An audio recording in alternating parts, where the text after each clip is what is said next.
Nuestro próximo comunicante es Alejandro Isidro Gómez, de aquí, de la Universidad del País Vasco. Y bueno, Alejandro es investigador con contrato predoctoral de la UPV-HU desde 2022 y realiza su tesis sobre la literatura del exilio bajo la dirección de Carme Vascansa y Mario Salvac, dentro del programa Literatura Comparada y Estudios Literarios. Es titulado del máster homónimo en 2020 y del máster en formación del profesorado por la UNED en 2022, así como graduado en traducción e interpretación por la Universidad de Salamanca. Forma parte del grupo de investigación Ideolit y ha presentado comunicaciones en 2 congresos organizados el año pasado en la Facultad de Letras, el primer Congreso Internacional de Jóvenes Investigadores en Literatura y el 6º Congreso de Literatura Alemana y Europea. Entre abril y julio de 2024 ha completado una estancia de investigación de 3 meses en el Peterson-Institut de la Literatura Comparada de la Freie Universität de Berlín, bajo la tutela de las profesoras Irene Albers y Julia Weber. Bien, la hipótesis de su investigación plantea que la literatura del exilio presenta una serie de temas y esquemas emocionales clave que es posible analizar de forma sistematizada mediante una metodología mixta que bebe tanto de la teoría postmarxista y neohistoricista como de la teoría de la recepción y la psiconarratología. El corpus lo forman los relatos de Luisa Carnés, Anna Schegers y Alfredo Molano, y la defensa de su tesis está prevista para el último trimestre de 2025. Pues Alejandro, cuando quieras. Ah, vale. Sí.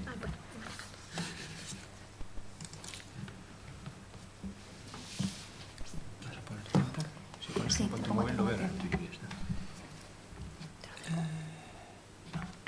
Está bien.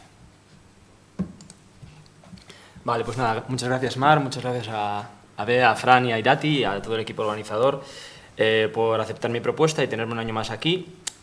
Bueno, yo hoy no voy a hablar de exilio, aunque sí que voy a hablar de Alfredo Molano, uno de los autores del corpus de mi investigación. Voy a estructurar la ponencia en 3 partes fundamentalmente. Uy, qué raro. Se corta, bueno. Primero voy a hacer una breve aproximación a la violencia y a sus particularidades en América Latina. Luego hablaré un poco sobre la literatura testimonial y su importancia en relación con la violencia en esta región y en particular en Colombia, y luego me meteré con el análisis de los textos de Molano, que ya aviso, es todo lo contrario a lo que acaba de presentar Marta. Entonces, si alguien tiene problema, pues va a haber imágenes bastante explícitas. Bien. A lo largo del siglo XX, numerosos países de América Latina se vieron marcados por la violencia en múltiples formas y la persistencia de conflictos en la región mantiene viva la creencia de que se trata del continente más peligroso del mundo, pese a los fenómenos bélicos y terroristas que vienen azotando en las últimas décadas a otras regiones, mismamente el genocidio que está ocurriendo ahora mismo en Palestina. Ariel Dorfman observa que esa preocupación se advierte en cada página escrita en nuestro continente, esas páginas que son como la piel de nuestros pueblos, los testigos de una condición siempre presente. No disponemos de espacio para plantear una reflexión teórica profunda sobre la violencia, pero sí quería destacar la distinción entre violencia personal, institucional y estructural, tal y como la estableció Peter Waltman. Mientras que la primera constituye una interacción social de carácter horizontal, la segunda es vertical, ejercida de arriba hacia abajo. Finalmente, la violencia estructural sería una extensión de la violencia institucional que permea la sociedad en su conjunto. Para algunos autores, la persistencia precisamente de la violencia institucional y estructural es lo que conduce, en no pocas ocasiones, al ejercicio de una violencia desde abajo hacia arriba, es decir, por parte de la población sometida a la violencia estructural contra quienes ostentan el poder. Es este, precisamente, el origen y la justificación, a menudo, de las guerrillas y de la resistencia armada que se desarrolló en distintos países de América Latina durante el siglo XX, tal y como plantea uno de los personajes de Julio Cortázar en el libro de Manuel. Es importante darse cuenta de que la violencia hambre, la violencia miseria, la violencia opresión, la violencia subdesarrollo, la violencia tortura, conducen a la violencia secuestro, la violencia terrorismo, la violencia guerrilla, y que es muy importante comprender quién pone en práctica la violencia, si son los que provocan la miseria o los que luchan contra ella. En este sentido, en la literatura latinoamericana se constata una intensa tematización de la violencia ejercida desde arriba, para lo cual se ha recurrido a menudo al género del testimonio o relato testimonial, que comenzó a formarse a mediados de siglo, se institucionalizó con el Premio de las Américas en Cuba y que John Beverly ha definido del siguiente modo: narración contada en primera persona gramatical por un narrador que es a la vez protagonista o testigo de su propio relato. Su unidad narrativa suele ser una vida o una vivencia particularmente significativa. Este tipo de narrativa se distingue por su carácter concientizador y contrahegemónico, y pese a estar sujeta a priori al mismo pacto de veracidad que la autobiografía, no responde realmente al imperativo de producir la verdad cognitiva, sino a la construcción de una praxis solidaria y emancipatoria, como apunta Beverley también, por lo que la dicotomía verdad-ficción carece de sentido para comprenderla. Centrándonos en el caso de Colombia, parece necesario realizar algunos apuntes sobre las particularidades de la violencia en este país y sus manifestaciones literarias. Tal y como recuerda Vélez Rendón, en Colombia no se ha dado una dictadura militar duradera, un golpe de Estado evidente, ni una completa subordinación del orden civil al militar, como sí sucedió en Uruguay, Chile, Argentina o, por supuesto, el Estado español. En cambio, nos encontramos con una violencia poliforme, poliédrica y, desde luego, fuertemente estructural, con distintos estados, paramilitares, Estado colombiano, guerrilla, narcotraficantes, que ha tenido como consecuencia, en cualquier caso, que Colombia presente una de las tasas más altas de desplazamiento interno a nivel mundial, asesinato selectivo y masivo de líderes sociales, ejecuciones extrajudiciales, etc. En este contexto existe una marcada tradición testimonial. Nos encontramos, por un lado, con testimonios sobre la violencia partidista que tuvo lugar a mediados de siglo entre liberales y conservadores y que solía estar escrita por los propios protagonistas o por académicos que revisaban ese periodo. Y por otro tenemos la literatura testimonial, que viene a ser relatos recogidos por personas letradas que fundamentalmente han recogido el testimonio de campesinos o incluso de guerrilleros o de personas secuestradas por la guerrilla. Una de las personas que más ha destacado en la elaboración de estas historias es precisamente Alfredo Molano, sociólogo y periodista bogotano que dedicó gran parte de su vida a recorrer las áreas rurales de Colombia para escuchar los testimonios del campesinado y de la guerrilla. Los textos de Molano destacan por la ambigüedad de género, anclados en la oralidad y la narración popular, pero elaborados también a través de la escritura literaria, a medio camino entre el testimonio, el relato ficcional o la crónica periodística. No encontramos en su libro ningún paratexto, ninguna nota al pie ni ninguna observación que permita contrastar lo narrado con la realidad extratextual. El propio Molano se refería así a la ambigüedad de sus obras. La ficción literaria hace o hacía de la realidad algo más real de lo que es o era. Al convertirla en palabra impresa, la congela, hace de ella un testimonio, una prueba de certeza. La literatura, en fin, no como un reflejo de la realidad, sino como parte y elemento constructor de ella, como producto material y, en palabras de Raymond Williams, proceso social constitutivo creador de estilos de vida específicos. Habiendo presenciado desde niño tanto el trabajo de la tierra como la violencia que padecía el campesinado colombiano, Molano se dedicó a estudiar sociología e incluso se embarcó en la redacción de una tesis doctoral en París. Sin embargo, poco a poco se fue distanciando de la vía académica, es en la que estamos aquí hoy todos metidos, en una ruptura epistemológica que él mismo explica en Desterrados. Su relato era tan apasionante que los tratados de sociología y los libros de historia dejaron de tener el sentido que antes tenían para mí. Entendí que el camino para comprender no era estudiar a la gente, sino escucharla, y me di obsesivamente a la tarea de recorrer el país, con cualquier pretexto, para romper la mirada académica y oficial sobre la historia. Que yo aquí pues ya me podría callar, ¿no? Pero bueno, continuaré. La verosimilitud de los textos de Molano descansa sobre el lenguaje popular y la tradición oral del campesinado, lo cual lo acerca, en cierto modo, a la superación del mito literario del que hablaba Roland Barthes en El grado cero de la escritura, por el cual los límites de su libertad poética serían los de la sociedad y no los de una convención o los de un público. Así podemos verlo en este fragmento, por ejemplo, del relato del barco turco. En la puerta lo mataron, cayó casi al lado mío, yo ni siquiera pude darle la mano para quedarme con su último calor. Las mujeres gritaban y rezaban, los niños corrían sin saber para dónde. El jefe de los diablos disparaba como si fuéramos guatines. Todo eran carreras de unos y de otros, el pueblo era un solo dolor. Los muertos quedaron en los patios, en el puerto, entre las casas. La voz nace del encuentro físico de la entrevista, pero se moldea, crece, se entremezcla con otras escuchas y otros testimonios, hasta conformar una voz comunal que no es la simple suma de sus orígenes. Es el pueblo entero el que sufre, por ejemplo, en la crónica Los silencios. Aquel día estalló otra bomba. 9 campesinos de Arenal habían sido destrozados con motosierras. Esto, para atrás. Y sus cuerpos colgados en pedazos al borde de la carretera. La gente se echó al monte con el poco aliento que le quedaba, con sus corotos, con sus hijos, con sus perros. Echó a esconderse entre ciénagas, a hacerse invisible. Ahora bien, en estas dos citas también podemos apreciar realmente cierta elaboración formal. No se nos escapan la personificación colectiva, el pueblo era un solo dolor, los polisíndeton con sus corotos, con sus hijos, con sus perros, ni tampoco las yuxtaposiciones que enfatizan inmediatez y urgencia, en los patios, en el puerto, entre las casas. En el prólogo de Los años del tropel, el propio Molano se refería al hallazgo de una voz y una forma de raíz y una forma de narrar, a raíz de un encuentro con una anciana. De golpe, el milagro se produjo. Encontré la voz, el tono, el color, el lenguaje. Toda la experiencia, toda la historia, todas las denuncias se condensaron en su mirada. Hablaban apasionadamente, sin objetividad, chorreando sangre y lodo. Así entraron en el texto. No se trataba de hacer la historia de la violencia, sino de contar su versión. Cabe destacar que no hay entonces una pretensión de objetividad, como por ejemplo Barthes observaba en la literatura norteamericana de mediados de siglo, sino una aceptación de la subjetividad inherente a cualquier narrativa del ser humano. Molano ha encontrado una voz poética, pero no es una voz lírica, no es una manifestación romántica de la personalidad autorial, sino una voz literaria de la oralidad completa del campesinado colombiano. De esta manera encontró una técnica caracterizada por la narración homodiegética en primera persona, la renuncia al suspense propio del género novelesco, a cambio siempre de la espontaneidad oral y la ausencia de una voluntad épica. Y este acercamiento oral al estudio sociológico, desde luego, implicaba un acercamiento a la violencia.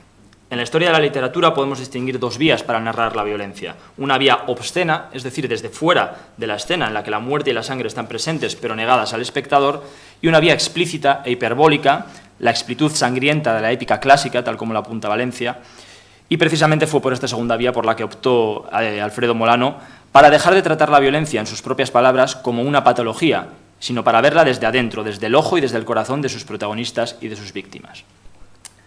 Vamos ahora sí con Los años del tropel, publicado en 1985, en el que Molano nos confronta con historias en las que maneja la abstracción histórica y la concreción de las vidas de sus protagonistas. Está concebido como una crónica del desplazamiento y del periodo de la violencia entre liberales y conservadores y aspira a ser una memoria ejemplar. En el relato titulado José Amador se nos presenta a un protagonista liberal que responde a la violencia con fiereza. A mí me fusilan, pero yo no me callo. Yo no me dejo meter la mano al bolsillo. Yo no me dejo resistir por ningún hijo de puta. Yo me hago aporrear, me hago hasta matar, pero me hago respetar. Sin embargo, la persecución incesante no le deja otra alternativa que la huida. Finalmente, de la mano de Amador, asistimos a una disección explícita de la violencia, como cuando se relata la reacción desbocada del pueblo liberal al conocer el asesinato de su líder. Cada uno tiraba para un lado, uno de un brazo, otro de una pierna, otro de una oreja, así, sin saber para dónde coger, pero todo el mundo creyendo que era él el que había asesinado a Gaitán. Se lo repartieron, lo acabaron, lo descuartizaron. Uno se quedó con un zapato, el otro con una manga de la camisa, el otro con los calzoncillos. Lo despresaron como a una gallina en un piquete. Pero él no había sido el asesino. Él lo único que había hecho era correr más que los demás. Vemos cómo la hipérbole podría romper el pacto de verosimilitud, pero queda bruscamente interrumpida por una observación de lo más espontánea, a la cual además sigue la explicación razonada. Los propios asesinos fueron los que inventaron este cuento. En efecto, las descripciones de la violencia se alternan en este y en otros relatos con sucesos históricos, cuya voz pareciera por un momento pertenecer a un narrador extradiegético, quizá el propio autor, no lo sabemos. Mediado el relato, José Amador llega a Tuluá, donde el drama del conflicto aflora en imágenes que rozan lo escatológico. En Tuluá no encontré trabajo fácil, me tocó jornalear sacando arena del río Cauca. Allí sí me di cuenta de la violencia. Todos los días aparecían 10 o 15 cadáveres flotando en el río. A otros los traían vivos, los ponían a correr por el puente y los fusilaban por la espalda. Otras veces los encontraba todo garroteados. A otros les arrancaban los ojos y las huevas y los dejaban amarrados muriéndose. Existe entre los personajes de Los años del tropel también un tratamiento casi místico de la violencia, como si fuera una epidemia que se extiende, una niebla que poco a poco se fue introduciendo en cada recodo del país, como vemos en esta cita. Para mí tengo que la violencia nunca estalló así como estalla un taco de dinamita en un barranco. La violencia fue cayendo despacito, fue haciendo nudos, fue amarrando a la gente sin que se diera cuenta. Comenzó a caer por la noche y cuando despertamos estaba metida en medio de nosotros, manejando las cuerdas. Al igual que sucedía con las descripciones explícitas, aquí la elaboración poética mediante el símil, como estalla un taco de dinamita, o la personificación del concepto mismo de violencia, fue haciendo nudos, estaba metida en medio de nosotros, manejando las cuerdas, va seguida, a modo de contrapeso, de la relación propia del testimonio histórico, con referencias geográficas y biográficas. En Desterrados, la violencia que se narra es estructural, derivada de los intereses contrapuestos de paramilitares, narcotraficantes, guerrilleros. Es una violencia aún más poliédrica y difusa que persigue a los personajes allá donde vayan. En El jardín, la protagonista sufre la muerte primero de su padre, antiguo guerrillero, vengado por los paramilitares en el Tolima, y después de su marido, Álvaro, quien se había visto obligado a colaborar con la guerrilla al embarcarse en un negocio de plantación de amapola. Poco después, Álvaro es engañado por los paramilitares, quienes, haciéndose pasar por guerrilleros, pasan a cobrarle impuestos. Cuando la guerrilla lo descubre, no hay explicación que valga y la ley de la venganza se impone. No hubo nada que valiera, ni el llanto, ni los ruegos, ni las explicaciones que él trataba de darles para decirles que no era que estuviéramos colaborando con los paras, sino que nos habían engañado haciéndose pasar por guerrilleros. No hubo nada, lo amarraron al palo de una cerca y lo asesinaron. No es la única muerte violenta del texto, pues se abre con la ejecución no resuelta de don Raúl, que la protagonista y narradora del relato presenció siendo una niña. Una vez más nos encontramos con una descripción explícita, como si la sangre brotara de las mismas letras. Pareciera una hipérbole, una licencia poética, si no fuera porque al lector, consciente del contexto de publicación y de la trayectoria y el perfil del autor, que en este caso sí funcionan como un paratexto, sabe que detrás de esta descripción hay una voz humana, que no coincide con la voz narrativa, pero que estaba ahí en algún momento antes de que el asesinato pasara al papel. El tiro le estalló en la cara, y su sangre me saltó encima como un animal asustado y me manchó todo el vestido con que había recibido al niño Jesús. Una sangre caliente y olorosa a cobre, que aún no me he podido quitar de encima. Los ojos le quedaron disparados en sentidos opuestos, como si hubiera querido buscar a los asesinos y entre tanta gente no hubiera acertado a saber quiénes eran. Ni siquiera la víctima alcanza a adivinar en el momento de la muerte quién disparó la bala. Las causas de la violencia permanecen impenetrables, quizás solo el testimonio pueda revelarlas. La ternura y la inocencia de la infancia, representadas en este caso por el vestido de la primera comunión, que se quiebran definitivamente con la sangre que lo mancha. Pero la impresión no se esfuma, pues la violencia descarnada pasa a los sueños y se configura como un trauma irresoluble. También en la derrota, pervive el trauma asociado a la experiencia de la violencia. La protagonista, María José, se ve obligada a huir después de que los paracos del Escuadrón de la Muerte asesinaran a tiros a uno de sus amigos. Sin encontrar amparo en la policía, que le dice: «Ya sabemos, pero tenemos orden de no abandonar el puesto. Traigan al viejo y aquí le hacemos el levantamiento». «Ni tampoco en la iglesia». «Señora», le respondió este, «no puedo albergar muertos de esos en la iglesia. Además, usted debe saber, hoy llegan los Reyes Magos». La joven tiene que huir y llega donde su antiguo compañero, el narrador del relato, que en este caso es un narrador testigo. «Anoche llegó de Cali y no ha dejado de llorar. Ahí está, a mi lado, llorando mientras escribo». En el barco turco, la omnipresencia de la violencia se convierte en un miedo permanente. Su protagonista es Toñito, un niño que pierde a su familia en un ataque de los paramilitares. Una vez más, el polisíndeton y la yuxtaposición se combinan con el habla espontánea del niño para transmitir urgencia y desesperación. Miedo a que llegara alguien, miedo a que no llegara nadie, miedo a la noche, miedo al tigre, miedo a los muertos que habían matado, miedo a que hubieran caído mis papás y mis hermanos. Después de escapar río abajo y esperar infructuosamente a que el agua botara, como dicen en Colombia, a sus familiares muertos, Toñito huye a Cartagena, donde entra en una espiral de supervivencia y mendicidad en la cual siente constantemente el rechazo ajeno. En el destierro provocado por la violencia salvaje parece que no hay posibilidad de construir, ni simbólica ni materialmente, una nueva vida. En efecto, Desterrados no solo es un texto impregnado de violencia, sino también de pérdida y de desarraigo, un texto de exiliados, en realidad. Sus personajes se lanzan a una huida en la que se desprenden de sus vínculos sociales y cargan con el peso de una profunda ruptura identitaria y emocional. A modo de conclusión, en definitiva, hablar sobre los textos de Alfredo Molano es hablar de viaje, desplazamiento forzado, violencias múltiples, muerte, resistencia, terruño, compromiso con la verdad y también compromiso con la ficción. Quizá, en definitiva, hablar de Alfredo Molano es hablar de la historia de un pueblo. Historias con protagonistas de carne y hueso, que a su vez tejen una voz comunal que se inserta en la historia reciente de Colombia. Protagonistas de carne y hueso como el propio autor, quien, amenazado por los paramilitares por sus constantes denuncias en las columnas del diario El Espectador, de Bogotá, se tuvo que exiliar a Barcelona en 1999. En consonancia con su compromiso con la paz, a su regreso, varios años más tarde, ingresó en la Comisión de Esclarecimiento de la Verdad en el Gobierno hasta que falleció en octubre de 2019. La violencia de sus textos forma parte misma del conflicto. Es la memoria física de la huella que deja esta violencia en quienes la padecen y es la producción material de un pueblo. A través de las historias orales que componen sus libros, 27 en total, se forma una voz coral que surge del campo, viaja al texto y llega al lector como algo distinto, una memoria que conforma la misma realidad colombiana. Gracias.